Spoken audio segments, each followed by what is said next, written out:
we have one of our youth ambassadors here. Aliza is on here, and I would like to actually bring her up just for a brief moment to talk a little bit about her story. She's an incredible woman, who she's an engineer. She's very much involved with humanitarian efforts, giving back, speaking out on truth and things that are going on in our world.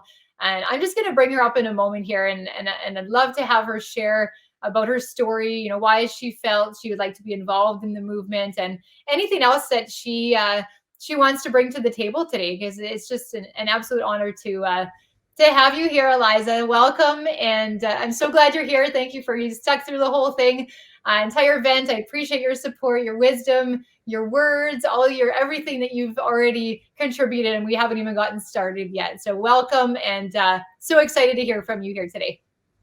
Hello and welcome. I am so glad to be a part of this, Nadine, and I'm so glad to have you as one of my mentors, and to be on this venture with you, and have so many great people and great stories be shared and be listened and be voiced on a platform where we all come as a family of humans without any kind of discrimination and any kind of exclusivity in mind. We just come here, we talk about what we have gone through, and then we shed light to people who need it the most. And today we are a bunch of people, tomorrow we're gonna grow more as a family, we're gonna become a massive family. And I have so much hopes for this, that this is going to be the building block of many people having right now zero or minimum hope, and then tomorrow this will become a part of their lives as well, and then that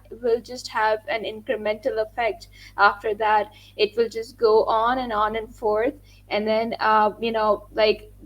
we have a limited time on earth, and then if we can make this kind of an impact, I guess we are gonna do our job. We're gonna do for the things that we were sent for, and be a part of that collective family, and do our part. And nothing makes me and you happier than serving, than in serving people, and being a part of joy and the joyful stories that people will tomorrow share with other people.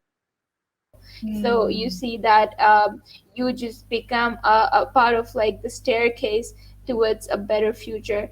And each step matters. I mean, if there's not going to be a step in the staircase, then a person might fall. So each one of us bringing our own efforts and on the page, it's just gonna have an incremental effect, and it's gonna just like hold on like a staircase towards going from a situation where we are psychologically down, and we're just not feeling that at that we just have something missing. Because let's be honest, we all don't have those friends like some of us do, and we feel really lost. But there are so many people who are missing out on that opportunity. They don't have family, they don't have friend around, and then we can just fill that emptiness that they have in their life, and just make them feel like home. And you asked about the inspiration that like one or two inspirations that we might have. Like for me, especially when I think about life, I think about the wonderful opportunity we have on this planet, and then what we can make use of it. Every time I feel personally, like I get a setback of some kind, I just remind myself that like look at the babies that are coming in on this planet, and look at them. They have nothing to hold on to but everything to hold on to at the same time. I mean, they cannot do anything on their own, but they have so much of things and so much of potential that they can bring on from their own source. And like I would just like to share a couple of stories from my own family. Like my grandmother has been that kind of inspiration for me. My paternal grandmother, she has had the worst times in her life. Like she went through a lot when one of our uncles were sent on an asylum, since I come from a kind of a political background. So having those struggles is a part of our lives. And then I saw my grandmother just like recovering from that phase, just going through as a mother, and seeing your son go through that. And then she was also facing a lot of financial crisis, but then she wouldn't ever let others feel that way. Like the family that was there who was waiting for her, she was a working woman, she would never let others feel that we're going through something. She would always make sure that every person gets the food on their plate, every person gets their homework done. And then she would be struggling for other children of hers who were going through something worse than the children present in the home. And just like she passed away last year or so, and she has given me that hope that I know that now I have to take that forward. I've seen my dad as well, and I've seen him breaking down as well.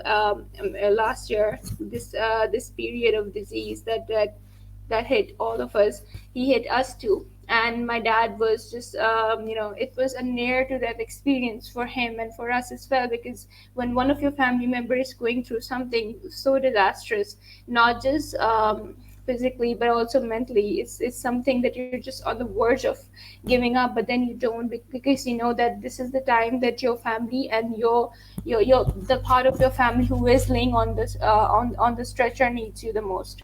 So I was there, I was in the hospital because my mother she has high blood sugar levels, and she cannot be there all the time, because then she gets anxiety attacks. So I have to be there certain points, and I am still there. But then I see that like if like sometimes I just sit back and I think that if what if my mom did not have me, I'm not it's not a bragging thing, so to say. It might come off at that, but I'm saying that every person should take themselves as a responsible person for the one who is not being able to cope up in that situation. Like if you have your family member who is not being able, or your friend who is not being able to cope up with the situation, because we all have our different potentials, then we have to buttress, we have to support the person who is falling down, we have to become the cane for them, so I guess this is something that has affected me the most, surrounding me, surrounding my own family and my friends. And then there's another thing that has tremendously had an effect on me. When I see the other side of my family, my maternals, I see there's a lot of hopelessness, so to say, in them, because my maternal, like this is so interesting that two grandmothers, like my maternal and my paternal grandmothers, both of them have had very crisis stricken life. And they've had a massive like they were the woman, the picture of women empowerment for me. Actually, when I look back at them, in that time and age, when women did not even know that their full potential, they actually led their families. And I saw my maternal grandmother, she had she still has this my aunt, her daughter, she is she's a special child, and she is a teenager. And I know the struggles of a mother, of a parent, who go through that period of time when they have to look after not just their other children, but also children who are mentally handicapped, or I would say special, special in different ways. I see that they don't give up hope, because as a parent, you are just looking at your child, and that child is your source of hope. And imagine if that child has something that the world seems as hopelessness, then how do you convince yourself to help that child? And how do you convince yourself that nothing's going to go wrong? Then that is the moment of test. And there's something that I would want people to know, that in Japan there's a tradition called kintsugi. It is composed of two words: kin, which is gold in Japanese, and suni, which is repair. So what they do is that you might have heard of it. They just, if something breaks, if suppose a vase has broken, they would just not let it go. They would pick up the parts, and then they would mend that vase, flower vase, and then they would mend it with gold, because they want to teach people to embrace the flaws and to see that the adversities in lives are often the crevices of light. The wall that breaks often brings in the light that that we were missing and that we needed. So so to just it's not that it just like certain people fall and the others don't. Some of the people have a better way of hiding or a better way of coming forth after what, like you just mentioned, that you've seen people who seemed really perfect on their outer shell had the most difficult of period, and they had to go through, and then they had a lot to say. So like people have their own ways of handling things, but I would say that we should just take ourselves as pieces of that flower vase, and put the gold in it, and then become a new person in a better way that would also have I mean, I would not use the word trauma, because then it would sound very triggering for people, but like experiences that have been kind of negative, and then change them in ways that they can glitter like gold. So if suppose if I give up at the age of 15, and I know the teenage suicide rate right now. I see people in universities just giving up and just like leaving everything. I just want to say that if somebody is listening of that age group, and if somebody is going through that, this is not the end of it. You are worth a lot more, and you are worth a lot more. Why? Not just because that you're a human being, but also because you create the value that not just you yourself need, but there are other people who share the value with you. I mean, there are so many people that you make an impact on, and the world needs you. The world needs you, and the world needs your life, and you need yourself, and you will realize it later once you get through it. And the presence of groups like grief groups, and the groups that suppose an alcoholic person, sometimes we want people of our own kind, struggling through the same thing. So I guess this culture of having those group sessions is really helpful and insightful for those people who are unwilling to get into any kind of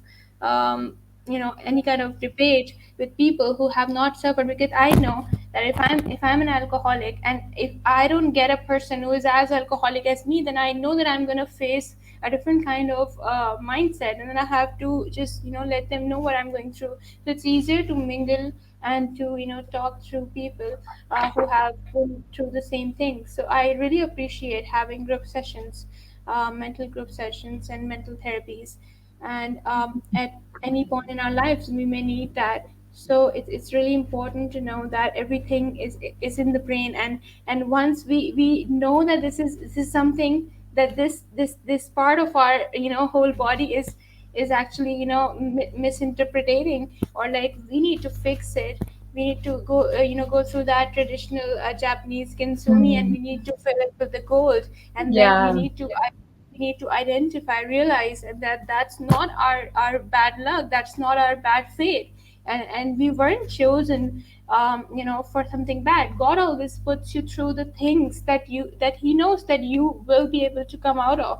And you are when the coal gets through all of that suppression, and that hard kind of like tools, and every that bricking, that tooling that is done on the goal, it just reshapes it as a diamond. It loses its form, it becomes a better form. So I guess Yes. people should understand that hardships do they don't change our inner elements. The carbon component remains the same, but they do change our perspective of life. They change the outer appearance, and they will groom you in a way that you wouldn't have known if you would have not passed through that tough period of time. Because that sometimes the toughest of times teach you things that no matter how many classes you take, you wouldn't know.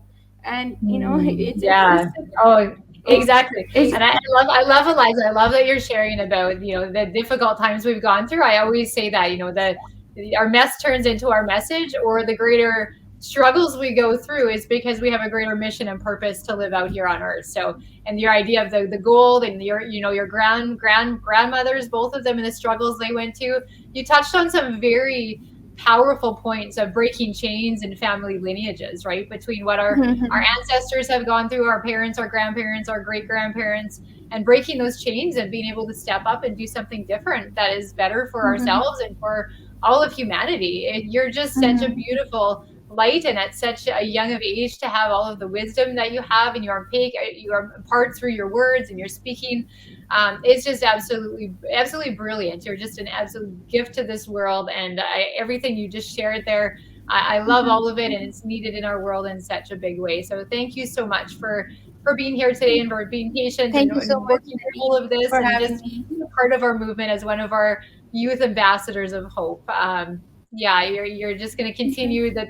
Forget who said earlier, but the best is yet to come, right? We're just getting started, and I feel like all the wisdom and everything you've learned up until this point is just getting you started to so much more that the world has to offer for you, and that you're going to be able to give back to humanity in such a large extent, as you continue to grow and evolve and step into all of who you really are completely, and you already have at such a young age. So I can't wait to see what's to come for you and to see the wonderful contributions that you have for our movement and for the people that we're going to help, and we already are helping, and this is the beginning today. So thank you so much, Aliza. It's a blessing to know you. Much love. And where are you from? You're in Pakistan, right? Is that where you are right now? Yes, Yeah. So yes, I'm in Pakistan. in Pakistan. So thank you so much for being here. I know the time is very late for you, and I appreciate you staying up late to share your story and be a part of this today. So Thank you so yeah. much, Nadine, for having me. It was such a wonderful pleasure talking to you and sharing my experience with you and listening to other people as well. Thank you so much. Have a great rest of your night. And yes, keep on shining, my dear. Keep on shining. Thank All you. right. Take care.